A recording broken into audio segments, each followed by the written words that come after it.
Hello and welcome by this video tutorial from 2D Data Recording. In this video I'm going to explain you how to organize your data very well when you're using the professional software from 2D, like the full license for example.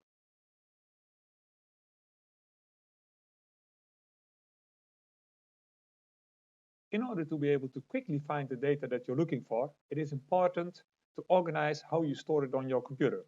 And our software helps you to create your own library to find your data. This is the structure that we are looking for. This is the way we organize our data on our computer. As you can see, when we installed the software from 2D, on the C drive there was a folder with called race data and installed, and that was basically all. So from race data, this user did make different maps for every year.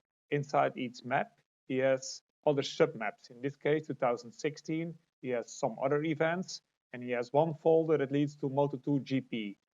Inside that folder, he has given names and numbers to all the GPs and all the tests that he did. So this is a good example of a very clear overview how to organize your data.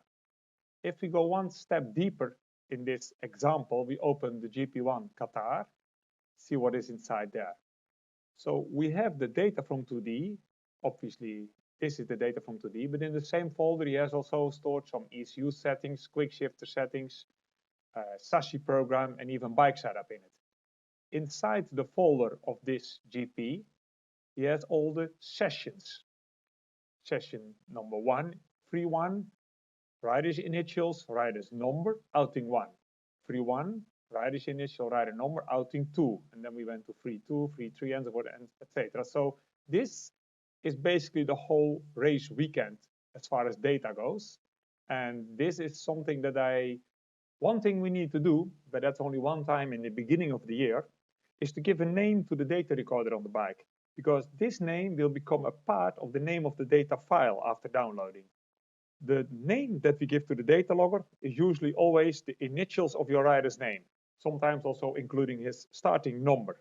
When you connect your computer to the data recorder, it is here where you can change the name of the logger.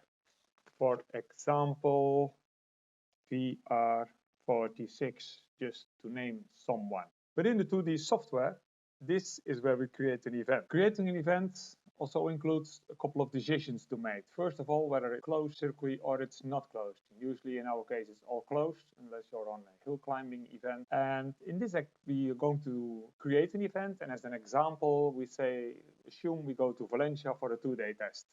So we have to choose the track first, then I write down Valencia until I have this track Valencia. This is the official track length.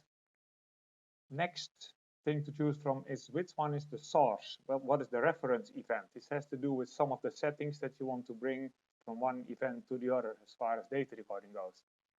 Now this user here in this example, it's 2016 in his folder. In 2016 he has done this user a couple of events, and he has made a folder which is called Moto2 GP, where he has already made folders for all the GPs that are coming up and all the tests that he already did. Now in this case we assume that we're going to another test. Like I said, that's going to be test number 6, because 5 is the last time he went on a test number 6 in Valencia. So this is the good reference, the last time the bike was collecting data. Okay, call it test 6 Valencia.20, because by now it's 2020. And here we have to make a decision where we want to put the data. And in this case, usually you go to the Moto2 GP folder, then it will create a new folder with this name, test 6 Valencia, and put it under T5. Okay, here we are, create this event.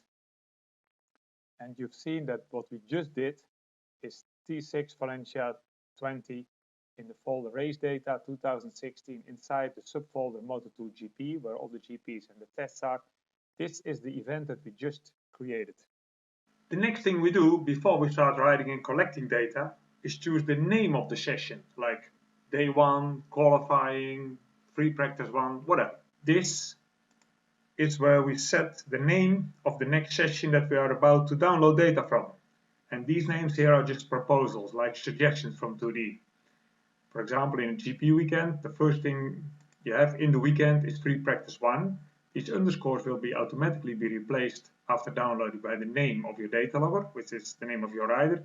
Behind it will be 01. If you download 2 times during free practice 1, the next download will be 02.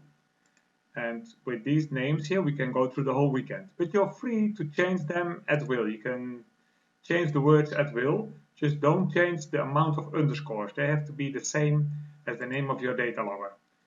If you're lazy, just put it on date, because the word date will be automatically be replaced by the date from your laptop computer. Now, if you made a mistake and end up with a data file with the wrong name, you can change the name of your data file using the 2D software. Don't use Windows Explorer and change it by hand, because then the software will be confused and can't find your data. To change the name of a data file, you go here, and after highlighting the data file, for example, this is probably a wrong name in our example.